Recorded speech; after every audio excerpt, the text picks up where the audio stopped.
Welcome to this explainer.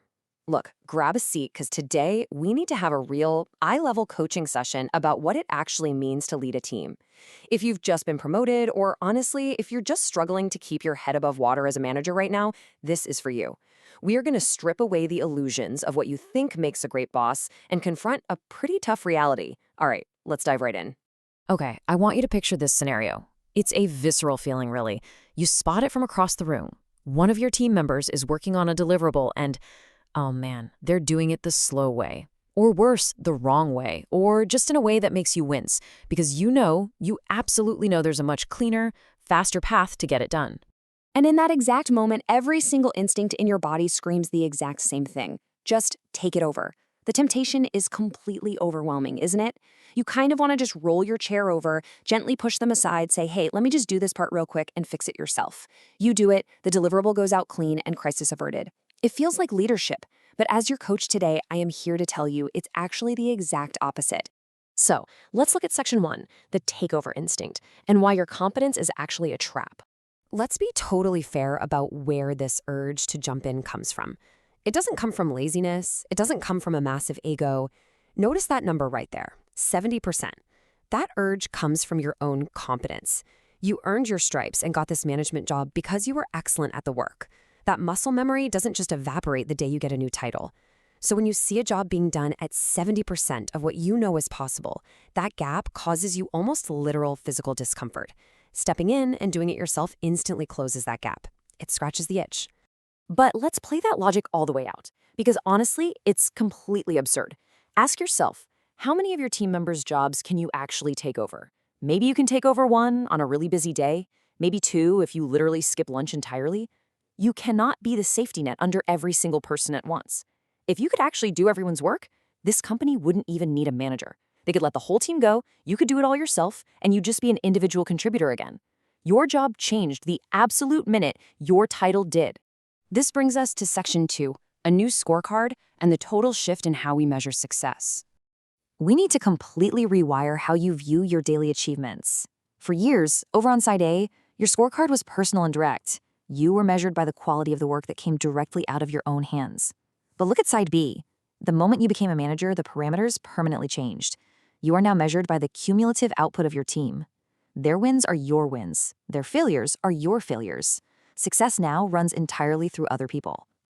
Which means, and really read this quote and let it sink in, when a team member is executing poorly, your job is no longer to produce a better version of that work. Your job is to produce a better version of that person. The output you're responsible for isn't tomorrow's deliverable. It's building a team that can produce great deliverables without you constantly hovering over their shoulders.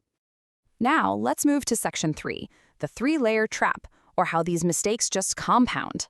See, taking over someone's work isn't just one tiny isolated oops. It is actually 3 mistakes stacked on top of each other. Layer 1, the team member. When you do their work, you steal the one moment where real learning happens, the struggle.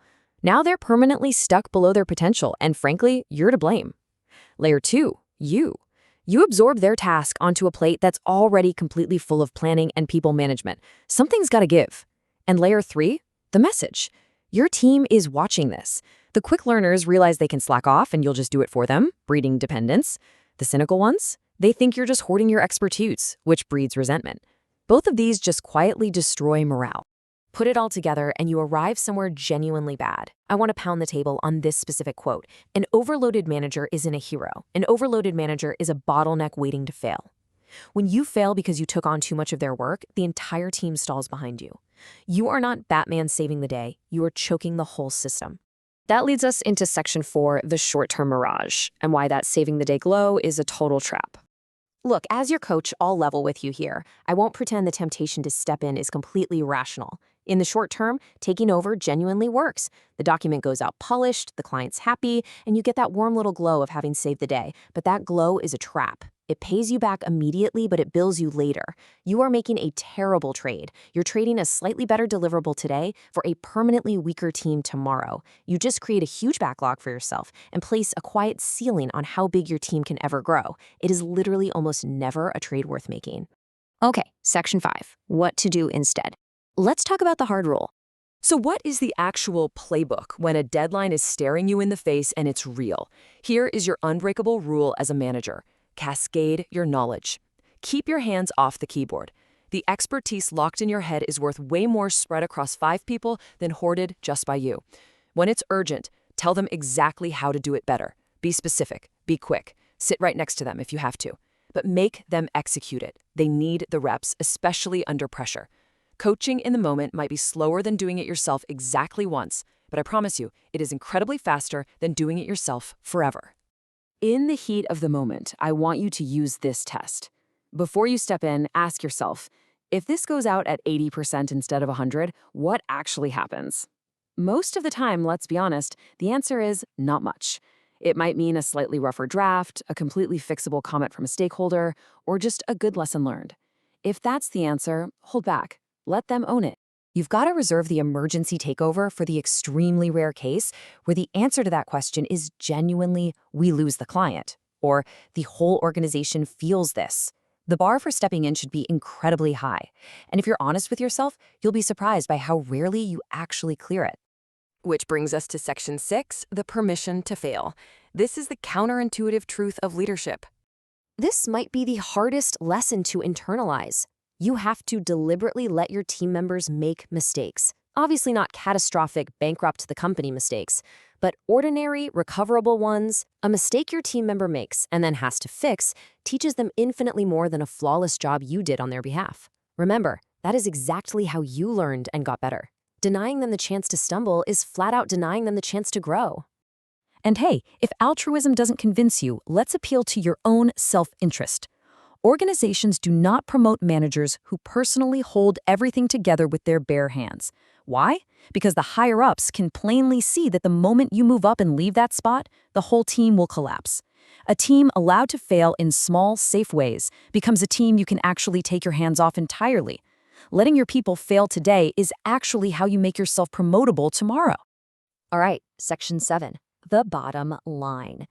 Time to learn to sit with discomfort.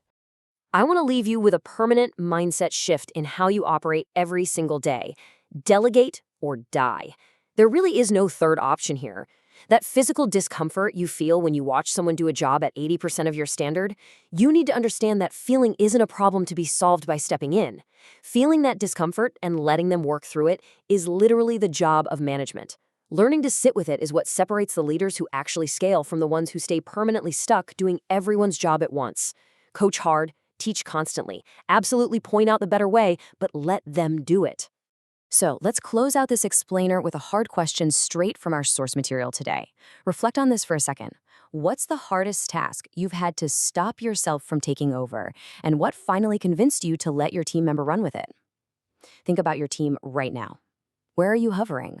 Where are your hands currently on the keyboard? It's time to let go. Thanks so much for joining me for this explainer, and I'll catch you next time.